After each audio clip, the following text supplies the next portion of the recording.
ต่อได้พักแม่ผ่อนนี่เด้ออยู่ต่อไม้นี่เลยนี่มันนี่เออนี่มองนี่ก็จะฝังกันโอ้ติดห้องน้ำเลยนั่นแหละชิบย่านบ่แม่นนะกะจักกับเขาเนี่ย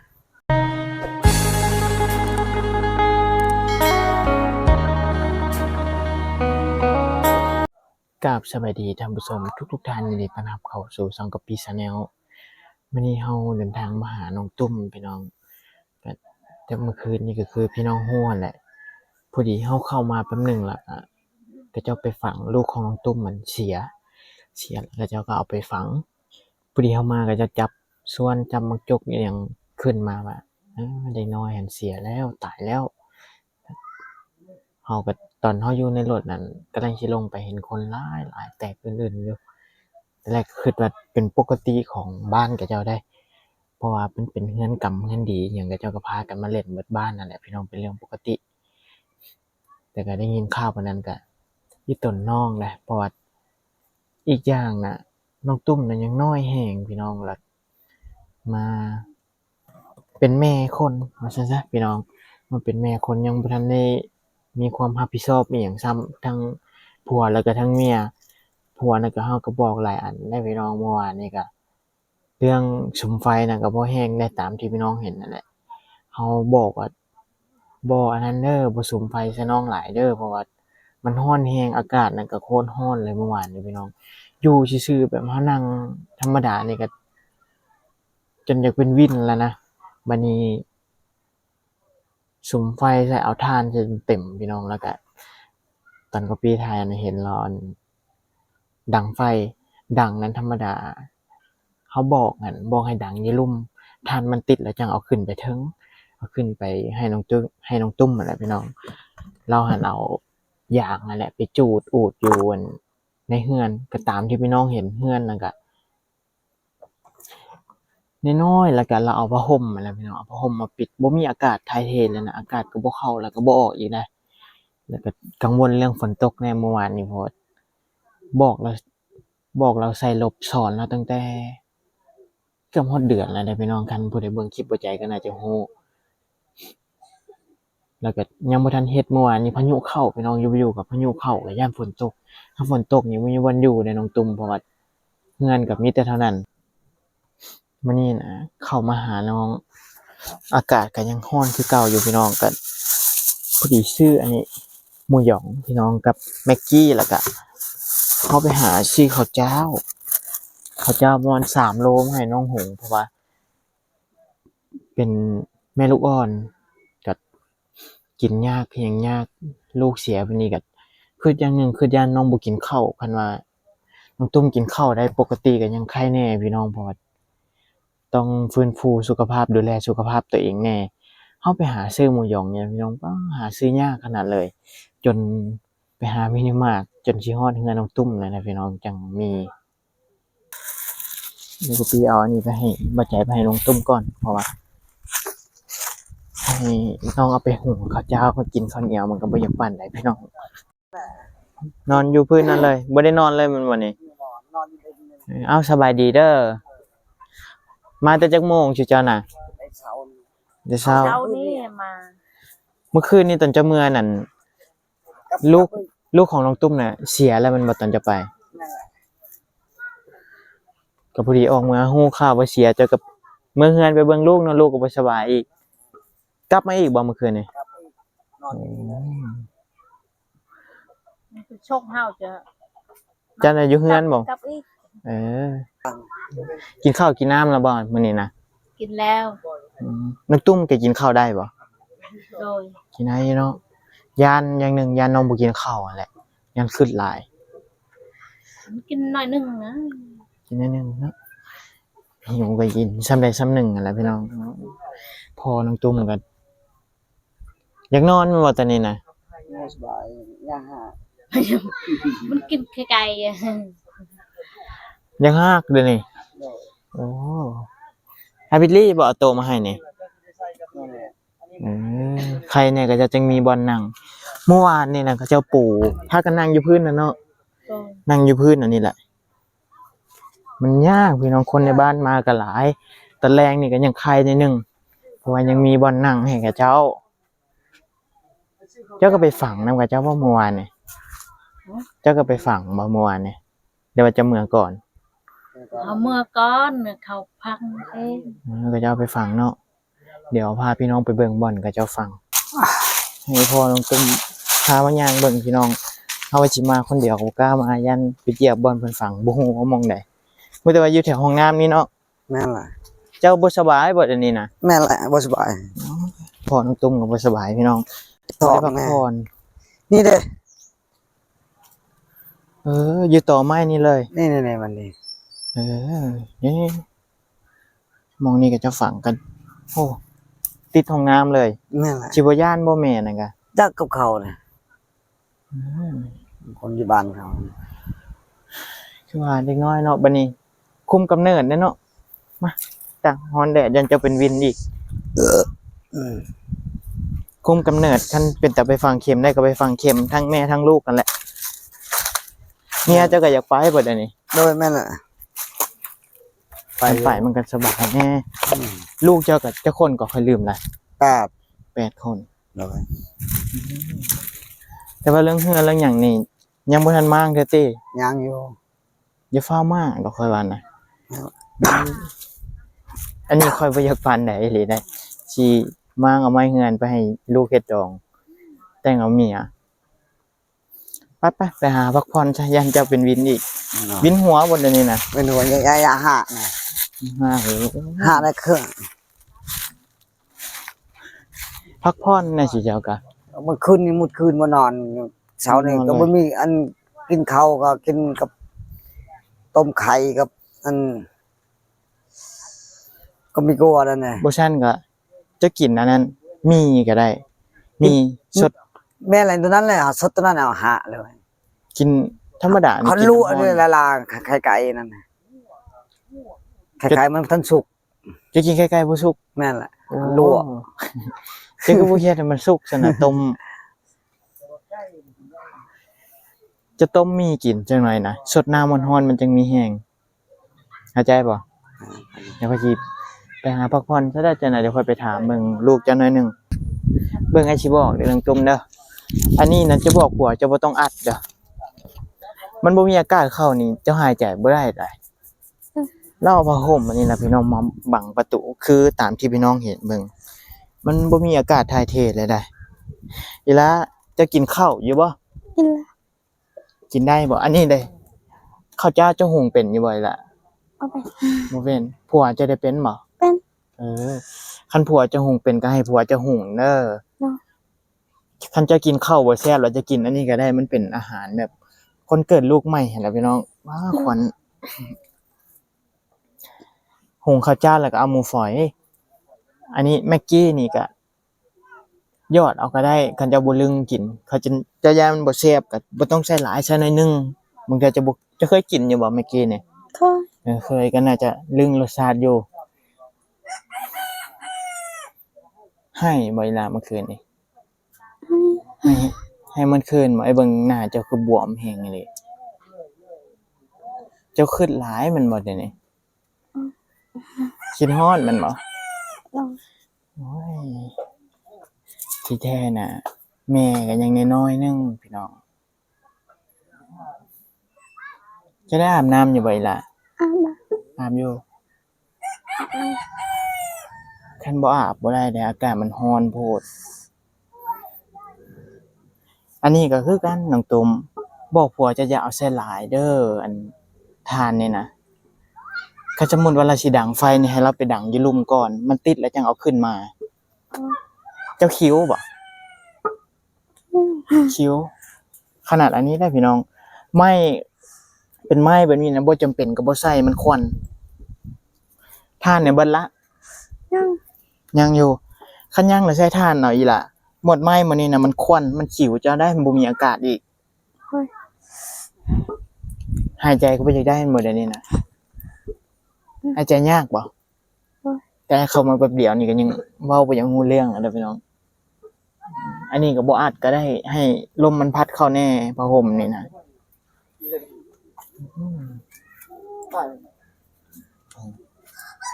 จะไปเบิ่งลาบอลนั่นก็จะฝังลูกจ้ะนะบ่ได้ลงเลย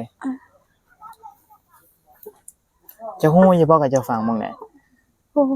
บ่ฮู้เลย โดย อือย่านบ่น้องตุ้ม นั่น จะย่านอยู่บ่จะคือย่านลูกตัวเองมื้อนี้จังมีรอยยิ้มแหน่เคยเว้าหลายล่ะอย่าคิดหลายเจ้าคิดเจ้าแฮงทุกข์ได้บัดนี้น่ะคุมกำเนิดเด้อน้องตุ้มเด้อ โอ้ย ควันภาษาเจ้าแม่นบ่เอาออกใส่บ่อันนี้นะเอาออกซะเด้อ โดย มันควรโอ้ยเอาแต่ทานใส่ก็ได้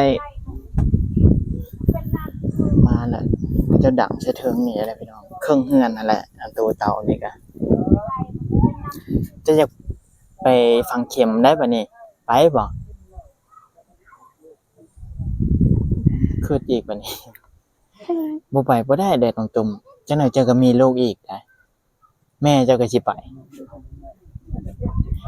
แม่เจ้าก็ลูก8คนเนาะ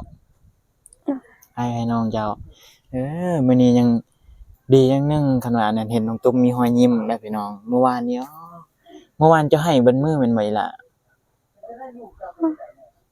เห็นเจ้ามานี่จะให้ตลอดเลยคือแหละเด็กน้อยซ้ำนี่นะหาก็เล่นหนึงนะเฮียนก็หาก็ม.2ม.2ม.3 หม้องนี่แหละพี่น้องแต่ว่าเป็นแม่คนแหละ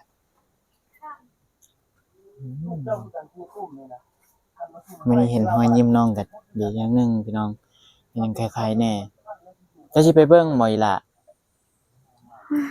บ่กล้าบ่จะย้านอยู่บ่เดี๋ยวนี้ เพราะว่ายามนะ บ่ย้านเนาะบ่แม่นไปห้องน้ำแล้วให้ผัวพาไปแหละหยอกน้องพอน้องได้หัวพี่น้องเอ้ยพ่อเจะกับเป็นวินเราบ่ได้นอน จะได้นอนอยู่บ่น้องตุ่ม นอนนั่นเดียวลุก นอนในเดียวแล้วลุกจะเมื่อยบ่เดี๋ยวนี้นะ พักผ่อนหน่อยล่ะเด้อพักผ่อนซะเดี๋ยวจังหน่อยให้สิไปถามเบิ่งแม่เจ้าหน่อยหนึงเด้อสบายดีเด้อ เจ้า เดี๋ยวปะอันนี้ก็ได้ เอา เจ้าน่ะเป็นลุงของอากวงบ่ เจ้าโดย เอาแล้วเอาอ้ายเอาเมียของพ่อกวงเนาะเอื้อยเนาะ เอ้ยเขา เว้าผิดเพียงเป็นลุงนั่นแหละเอาสั้นๆกันก็จะอยู่นี่สอดแจ้งบ่เมื่อคืนนี่ แจ้งเลยเอา อ๋อเจ้าก็แจ้งมันบ่นี่ แจ้งกินแต่น้ำชา อ๋อเบิ่งตาเจ้าแดงแฮงอีหลีน่ะจะเห็นแล้วบ่ ตลอดเลยเอาแต่ว่าเพราะว่าเขาเป็นสุขภาพแบบนี้แต่ว่าเขาบ่เล่นกับบ่ม่วน บ่มันต้องเป็นเรื่องปกติเพราะว่ามีแนวเมื่อวานเนี่ยสิน้ำชาเนี่ยสิกาแฟแน่มาให้จุ๊เจ้าไปกินนั่น กาแฟแน่น้ำชาแน่ เดี๋ยวกินเมื่อคืนนี้เนาะ เจ้า พอได้ซุ่มแซวกันนั่งร่มกันนอนนั่งแอนกัน เจ้านี่จะม่วน จะแยงแว่นเบิ่งแล้วบ่เดี๋ยวนี้ตาเจ้าป้อแดงแฮงอีหลีน่ะบ่ได้นอนเลยว่ะ บ่ได้นอนเลย อ๋อ จดแจ้งเลย อากวางก็ได้นอนแล้วบ่ ไอ้นอน ได้นอนอยู่ นอนได้หนึ่งก็ลุก มีแนวเฮ็ดตลอดเนาะ แม่น ช่วงค่ำๆมันบ่คนในบ้านจังมานี่ แม่นประมาณค่ำๆเนี่ยมาเบิ่งเขาไปร่วม แม่นเนาะมื้อนี้ก็จะไปรวมเนาะอยู่บ้านเงียบเดี๋ยวพี่น้องมื้อนี้นะ เนาะมันชิดแม่นบ่ มื้อนี้วันเสาร์ก็อยากเงียบๆหน่อยหนึงพี่น้องก็ให้กับเจ้าเป็นส่วนโตวแน่เมื่อวานนี่คนอื่นๆแต่สวยพุ่นบ่เต็มมาเลยวันเสาร์วันอาทิตย์แล้วก็จะไป คนนี่เต็มเลยนี่ แต่แม่เราก็จะอยู่นำกลางอันนั้นน่ะแม่นบ่เอาแค่บัตรนะแม่นบ่ปู่ ให้บ้านแล้วจับโดย โอ้ เต็มเลย กาแฟทุกหนึ่งหมดเลยเจ้าทุกนี้หมดเลยหลายคน มื้อน้ำชาจักถุงเมื่อคืนนี่ หนึ่งหนึ่ง หนึ่งเลยสองป้าถุงเดียวเบิดคืนพุ่นน่ะยังอยู่บ่เดี๋ยวนี้น้ำชา มาแล้ว หมดละ เดี๋ยวตะแรงเอามาให้อีก โดย เพราะมันจักมือเจ้าคิดว่าสิอันนี้นี่สิอยู่บัดนี้เพราะมันจักมือ ประมาณ7 มาแต่ไง 7มื้อบ่โอ้อุ่นก็สิว่าก็อุ่นทั้งเฮือนกำแน่แล้วก็อุ่นทั้งเฮือนดีแน่เนาะ เจ้า แต่นั่นแหละพี่น้องงานเศร้าแล้วก็งานดีใจพร้อมกันมึงพอน้องตุ้มกับบ่ไหวแล้วเดี๋ยวนี้แต่ยังมีโต๊ะให้นอน ข้าว มีโตใช่ได้นะมีโตยากเนาะ คือนั่นนี่แหละพอได้นั่งแอนกันเนาะอากาศลมอยู่นี่มันก็ห่มแน่แม่น้องตุ้มเจ้าเมื่อบอกมันนี่นะ โดย มื้อนี้เมื่อค่ำแล้วเมื่อบ่ เอาเมื่อเอาลูกให้ ผู้ได้เบิ่งลูกฉันเดี๋ยวนี้ เอ้ยมัน ได้เบิ่งเอาคันอยากสมมุติว่าลูกจะอยากนมเจ็ดนะได้บัดนี้ อยากมันให้เปรี้ยวมันแหละเฮายังทันมือ เจ้าคือบ่เอามานำฉันเอาผู้น้อยมาก็ได้กันเพิ่นบ่ทันยานมก็ โอ้ยมามันยากมันอยู่บ่ได้มันเป็นคัน คันไปตุ่มว่ะ เป็นตุ่มมาบ่ได้หรอก คนผู้ใดบ่สบายหั่น ผู้ก็กินนมมัน ผู้น้อยนะโอ้เด็กน้อยบ่สบายเนี่ยจะอุ้มได้พี่น้องอากาศเปลี่ยนชุดเจ้าน่ะบ่ได้พักผ่อนเพียงพอและกินน้ำใช่หลายๆเด้อเฮาจังมีแรงแน่หน่อยหนึงอันนี้ก็พอได้มีบ่อนพักผ่อนแน่พี่น้องนี่น่ะสิอยู่แจ้งอีกบ่ วันนี้ อืม แจ้งแล้วบ่รวย เจ้าคือบ่หาพักผ่อนตอนสวยนี่ค่ำแล้วก็จังอันนั้นบ่ได้นอนเลย บ่ได้นอนเลย จักมื้อก็จะอยู่แบบนี้นะจักแจ้งคือสิเจ้ามาอยู่จักมื้อก็ มันช้ำมั้ง 3 มื้อเนาะคันสิกายสิหยังก็ยาแต่ต้องบ่หลุด3 มื้อแม่นบ่ เจ้า โอ้ ช้ำมือเวทช้ำมือ ก็จะสิเฮ็ดจักมื้อบัดนี้คือว่าอากวางว่าสิอยู่7 มื้อบ่ โอ้ช้ำมือเพราะว่าเป็นงานกรรมคนงานกรรมด้วย อยู่เป็นเฮือนกำแม่นบ่ อืม ก็อุ่นไปนํกัน2อันนี่นะพี่น้องอากาศนี่ร้อนแฮงเนาะ อ่อนแห้งเนาะ เบิ่งอุกขนาดคือหลานเจ้าอันอยู่ไฟแบบนั้นป้าสุมไฟใส่สุมไฟใส่จน ระบากยำนี่ยำนี่แล้วระบาก สิขาดอากาศพี่น้องช่วงเข้าสงกรานต์นี่มันร้อนแห้งแล้วก็เดี๋ยวนี้นะฝั่งไทยนะป้าแผ่นดินไหวในเมื่อวานนี้ตึกถล่มยังไงก็แสดงความเสียใจหลายพี่น้องช่องเฮากันน่าจะมีคนไทยเบิ่งหลายอยู่ โดย แสดงความเสียใจนำ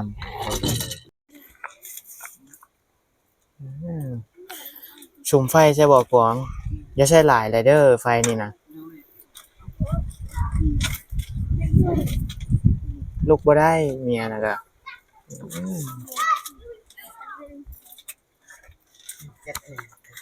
เจ็บขาบ่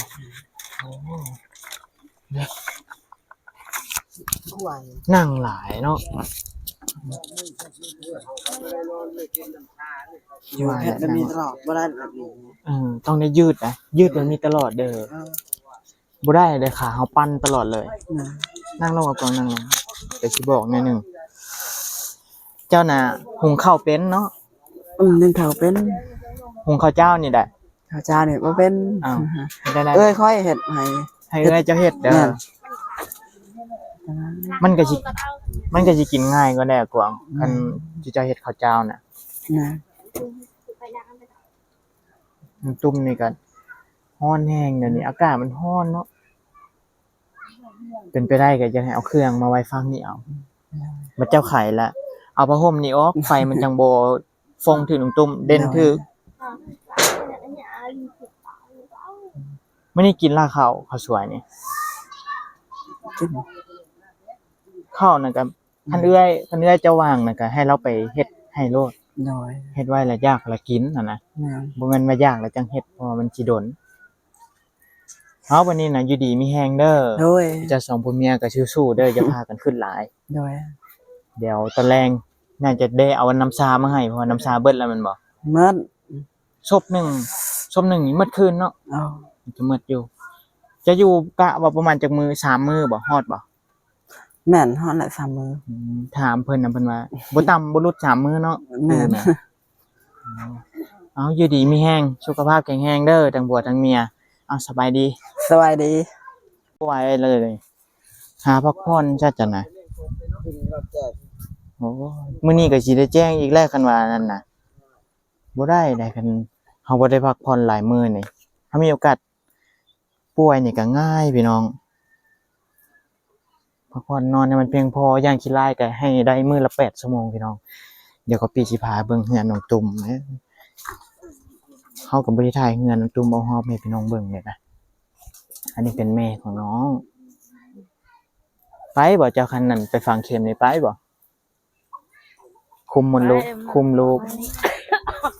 ถ้าไปพร้อมลูกเนาะไม่มีกับใครแต่ยังมีบอลพักผ่อนอันนี้เดี๋ยวพี่น้องก่อนกับปีสิบอกว่าท่านบ่จำเป็นก็บ่เอาผ้าห่มมาปกเพราะว่า มันบ่มีอากาศถ่ายเทอีกอย่างก็เรายังบ่ได้ใส่หลบสำหรับพี่น้องยานนั่นฝนตกนะพอแห้งอันนี้เป็นเฮือนน้องฮอบของเฮือนน้องตุ้มพี่น้องแต่แรกมันก็แยกออกมาจากเฮือนต่างตอนนั้นอยู่น้องเฮือนเอื้อยพี่น้องเฮือนเอื้อยก็อยู่นี่ออกมาก็มาอยู่สองผัวเมียอยู่นี่มีลูกอยู่กับนะมันยากได้ผัวกับบ่มีบ่นอนบัดนี้มื้อนี้นะใครอย่างหนึ่งนะพี่น้องเพราะว่ายังเห็นน้องตุ้มยิ้มยังหัวเพราะว่าเมื่อวานนี่หันน้องตุ้มนะพี่น้องเครียดแฮงอีหลีได้เขาเข้ามาเบิ่งบ่ได้กะให้อยู่ตลอดหน้านี่บวมเบิดตาก็บวมจนแดงเบิดนั่นแหละพี่น้องที่ต้นน้องอยู่ก็ยังน้อยๆนึงสมาลัดไว้นั่นแหละจากเด็กน้อยบ่ทันได้เป็นวัยรุ่นพี่น้องเป็นผู้ใหญ่เลยก็เรื่องนี้ก็เห็นใจน้องหลายแล้วก็เสียใจน้ำน้องเรื่องลูกนี่แน่พี่น้องก็เรื่องเกิดแก่เจ็บตายมันก็เป็นเรื่องปกติพี่น้องแต่ก็บ่อยากให้บ่มีใครอยากให้เกิด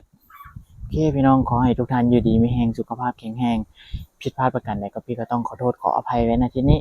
ถึกใจก็ฝากไลค์ฝากแชร์ไปติดตามให้ก็พี่เด้อพี่น้องแล้วก็ตอนแรกเฮาสิได้เข้ามาใหม่สิไปซื้อน้ำชาซื้อหยังมาให้กับเจ้าอีกเล็กๆน้อยๆพี่น้องพ่อก็จะได้